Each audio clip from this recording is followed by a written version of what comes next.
Hello, hello. I am so excited to welcome you to the very first episode of the Declutter 360 podcast. This is a space where I've come to help you organize life from all angles.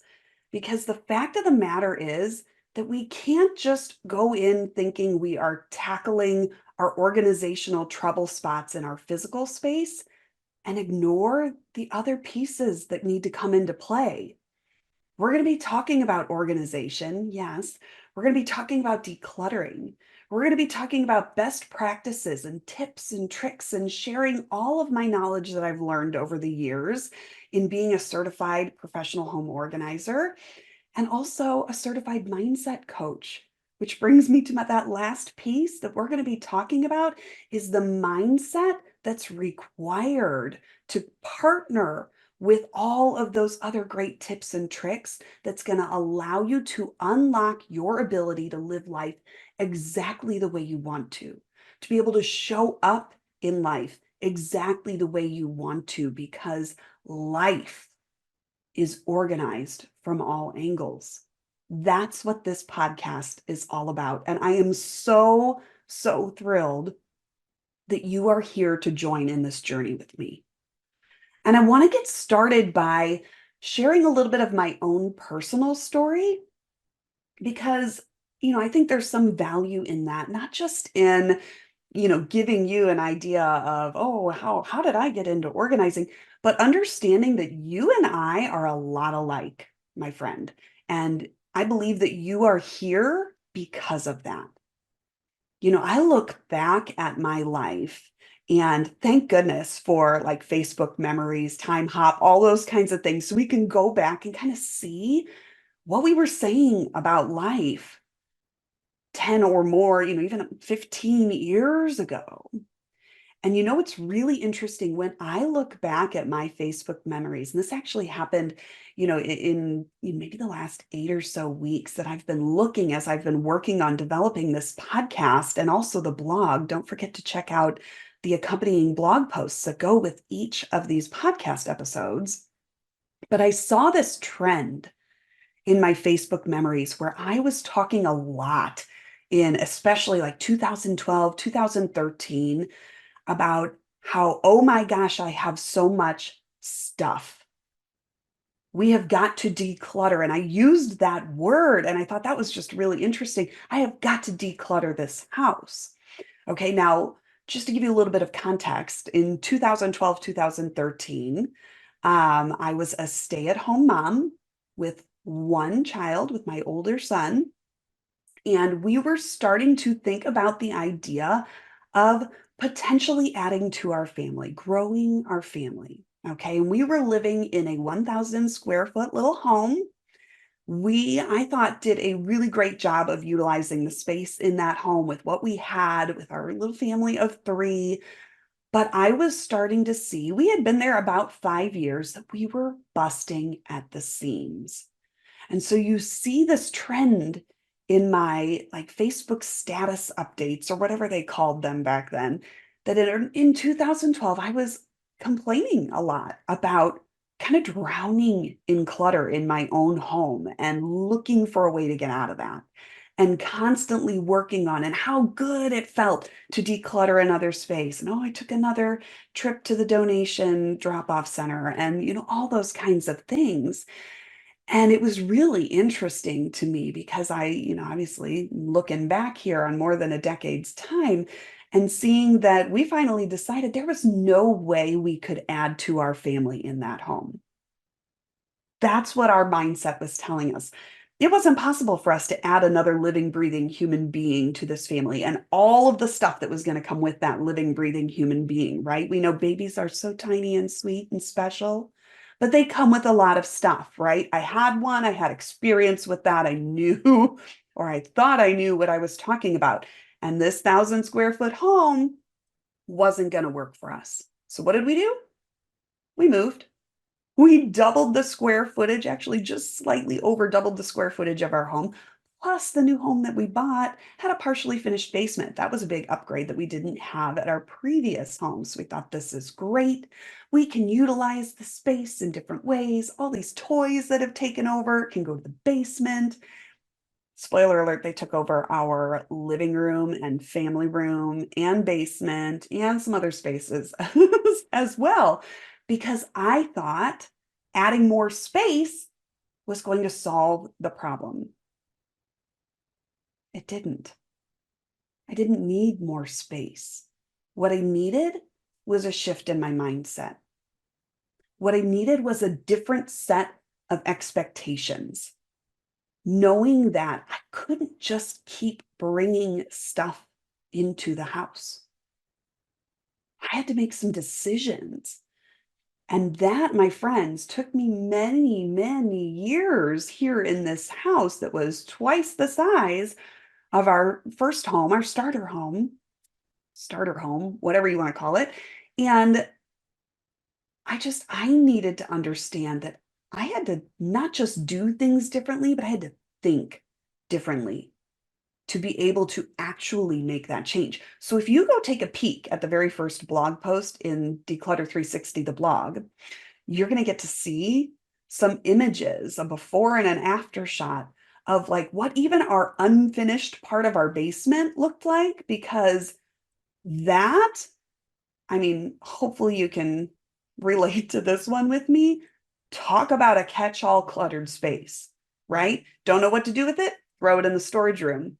Sometimes it was, well, we knew what to do with it. It's, off-season holiday decor or whatever, or, something that we're saving for later. We have two boys, so we're saving clothes to hand down to the next one, saving shoes to hand down to the next one, saving toys to hand down to the next one, saving whatever it may be to hand down to the next one. And we thought we were being so smart about things, but what we would do is just go into that space, toss it in there.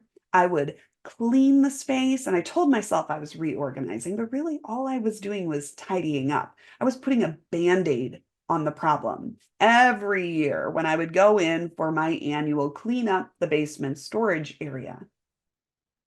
Can you relate to that? For me, I would clean up that space and I would feel so proud for a couple days, maybe even a couple weeks. And then slowly but surely, we would just go back to tossing stuff in there. And it would spiral out of control again. And it didn't take long before I was totally exasperated with the whole idea of this basement storage unfinished area, that I was so embarrassed. We would have friends over and the kids would always go play in the basement. And would tell my kids always that back storage area is off limits. Nobody goes there. That's not a safe place for you to be playing, which quite frankly was very true, right? With the amount of stuff, go look at that picture. I promise you, with the amount of stuff in there, no kids had any business in there. Frankly, I had no business being in there. It was not a safe place, climbing over all the different things, trying to get to whatever it was that I needed to access that day, right? But the real issue was that I was horribly embarrassed and felt this shame. If anyone opened that door, what would they think of me that I kept this area of my home in such disarray? And I started to really look around though, and while it might have been a slightly smaller scale, you'd open the coat closet, or maybe it was the pantry. Oftentimes it was the refrigerator.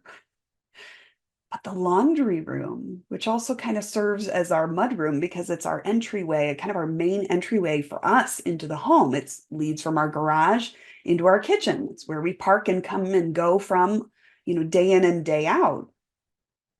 Our dining room.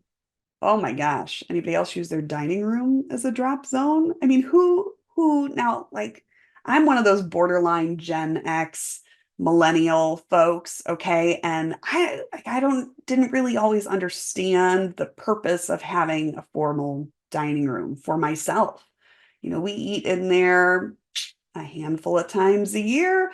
But most of the time, it just ended up being like a clutter drop zone where we would drop things. And then if somebody was coming over, oh my gosh, I had to clean up the dining room because it's right inside the front door.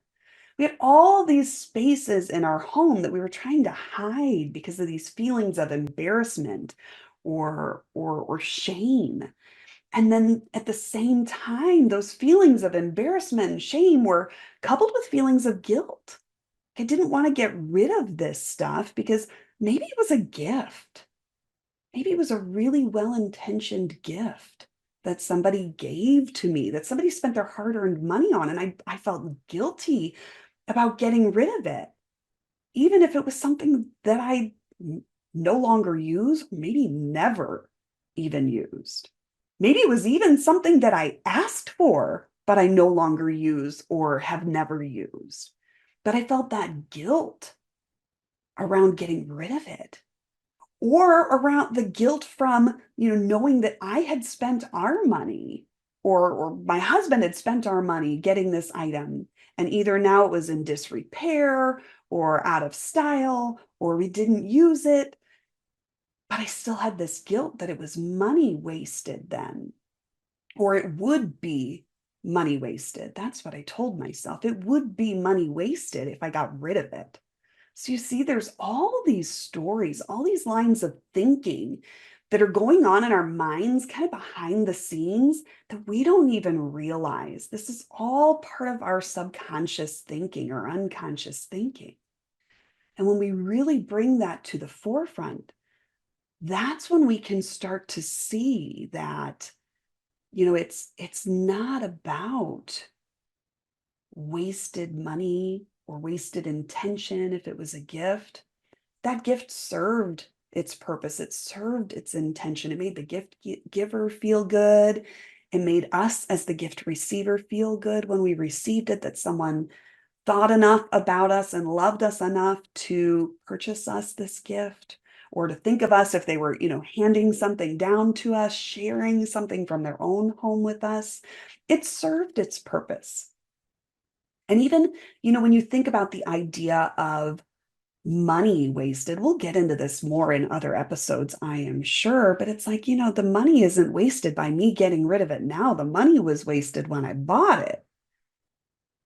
If it's something we never used, if it's something that has served its purpose and it's either, broken or worn out or just not something that we're using anymore, then it's served its purpose, and it's okay to kind of bless and release that item and let it go from your life because it's no longer serving a purpose. And in fact, this was kind of the big aha I had.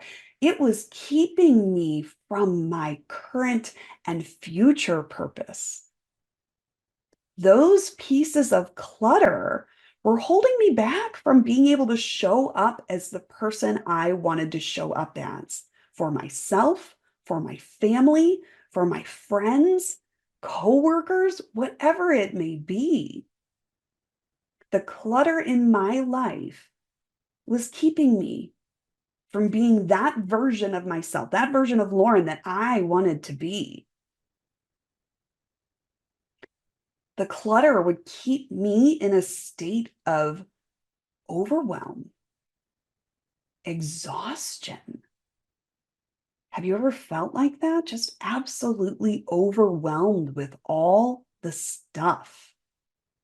And have you ever asked yourself, how did I get here and how do I get out? That, my friend, is what this podcast is all about.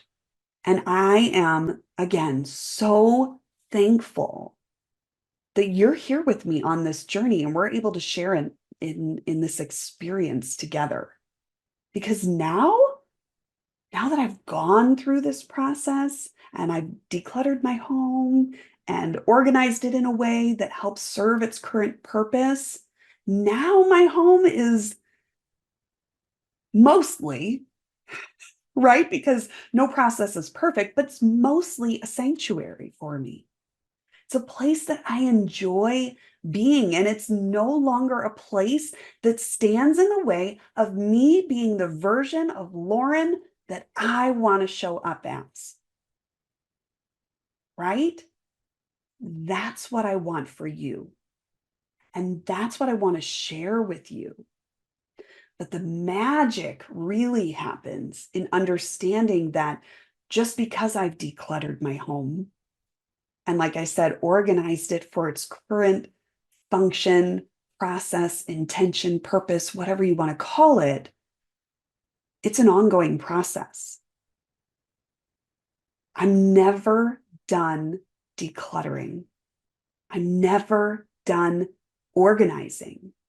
I'm never done reevaluating the purpose of our spaces and the stuff that's coming into them and occupying those spaces.